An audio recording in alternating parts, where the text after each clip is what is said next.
Bienvenue dans ce nouvel épisode de l'All Sorts Podcast. Aujourd'hui, on plonge dans un sujet fascinant. Ah oui, un mélange assez étonnant. Exactement. On va explorer les liens un peu secrets entre Dracula, l'Eucharistie et le mythe du vampire. C'est ça. Pour ça, on s'appuie sur quoi déjà? Alors, on a un article assez classique sur l'Eucharistie, le rite chrétien, et puis une étude anthropologique. Une étude sur le sang, son symbolisme et les origines du mythe vampirique. Voilà. L'idée, c'est de comprendre comment ce rituel sacré, centré sur le sang source de vie, dialogue ou s'oppose à cette figure profane du mort-vivant buveur de sang. Un sacré programme. Mais c'est vrai que tout tourne autour du sang. Commençons peut-être par l'Eucharistie. Oui, bonne idée. Le point de départ. Alors l'Eucharistie, instituée par Jésus, pendant la scène, le fameux « Faites ceci en mémoire de moi », avec le pain et le vin. Et pour les catholiques, c'est plus qu'un souvenir, c'est ça? Ah oui, carrément. C'est vu comme la source et le sommet de la vie chrétienne. Il y a cette croyance très forte en la transsubstantiation. C'est-à-dire que... C'est-à-dire que le pain et le vin, ils ne représentent pas seulement, ils deviennent substantiellement le corps et le sang du Christ. D'accord, c'est une présence réelle, et ce sang est sacré, source de vie éternelle. C'est lié à l'agneau pascal, non? Dont le sang sauve. Tout à fait. D'où l'adoration, la latria, réservée à ces éléments consacrés. C'est vraiment le cœur de la foi pour beaucoup. Mais ce qui est fou, c'est comment ce sang hyper sacralisé cohabite avec le tabou presque universel du sang de l'or de ça. C'est toute l'ambivalence. Le sang, c'est la vie. On le trouve partout, cette idée. Le sang, c'est la vie, même dans le Deutéronome. Oui, Mais en même temps, c'est la mort, l'impureté. Le Lévitique, par exemple, interdit de consommer le sang. Et ça, on le retrouve dans les traditions juives, musulmanes. d'accord. C'est pas juste une idée chrétienne, cette ambivalence? Non, loin de là. Historiquement, le sang est central dans les sacrifices. On disait « pas de sacrifice sans sang ».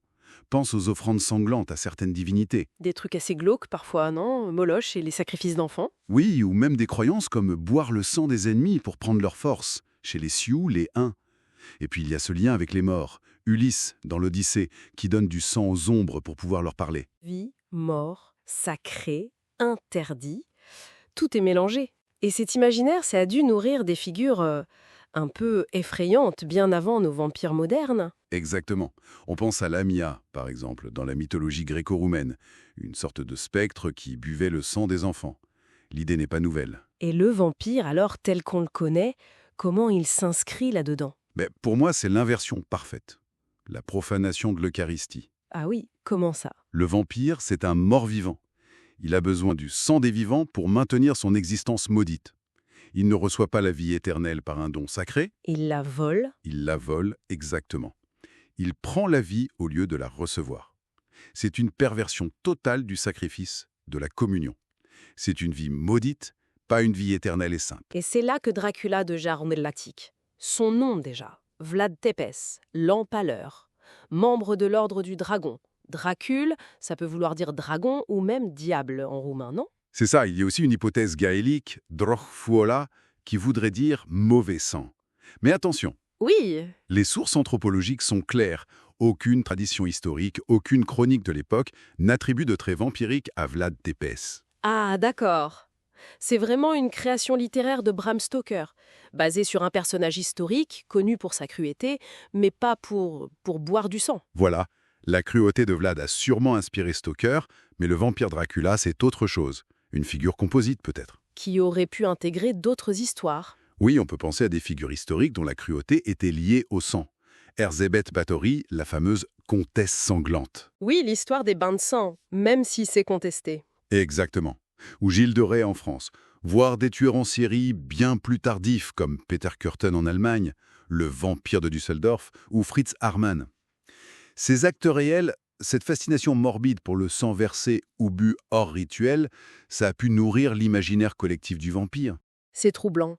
Et ça me rappelle aussi autre chose, les accusations au Moyen-Âge contre les Juifs. Ah oui, les libelles d'eau sang. C'est ça, profanation d'hosties, meurtre rituel pour obtenir du sang chrétien.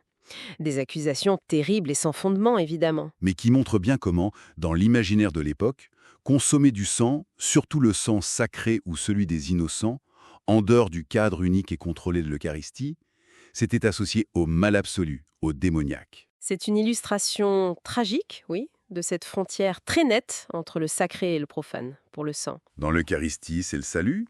Dans le mythe vampirique ou ses accusations, c'est la damnation, la transgression ultime. Donc, pour résumer un peu, on a cette tension énorme. D'un côté, l'Eucharistie, une consommation sacrée qui donne la vie éternelle. Mhm. De l'autre, le vampirisme, une consommation profane, forcée, qui mène à une sorte de non-vie, une immortalité maudite. Deux pôles complètement opposés, mais tous les deux obsédés par le même symbole, le sang. Une dualité qui explore vraiment les limites de la vie, de la mort, du sacré. Absolument. Et ça laisse à réfléchir, quand même, au-delà de l'horreur qu'on adore au cinéma ou en littérature. Comment cette vieille bataille symbolique autour du sang, entre le sacré et le profane, influence encore aujourd'hui nos archétypes ? Bonne question. Notre vision de ce qui nous nourrit vraiment, ou au contraire ce qui nous vide, nous aspire notre énergie vitale. Peut-être que ces vieux mythes sont plus présents qu'on ne le pense dans notre façon de voir le monde. Voilà une pensée pour la route. Une excellente question pour conclure. Et voilà qui conclut notre exploration. Si vous avez aimé cette plongée dans les méandres du symbole et du mythe, n'hésitez pas. Aimez, partagez et surtout abonnez-vous à Low Sorts Podcast sur YouTube. Oui, et jetez une oreille à nos autres épisodes. Il y a plein de sujets passionnants à découvrir. Suivez-nous aussi sur X, Instagram et Threads pour ne rien manquer. Merci de nous avoir écoutés et à très bientôt sur Low Sorts Podcast.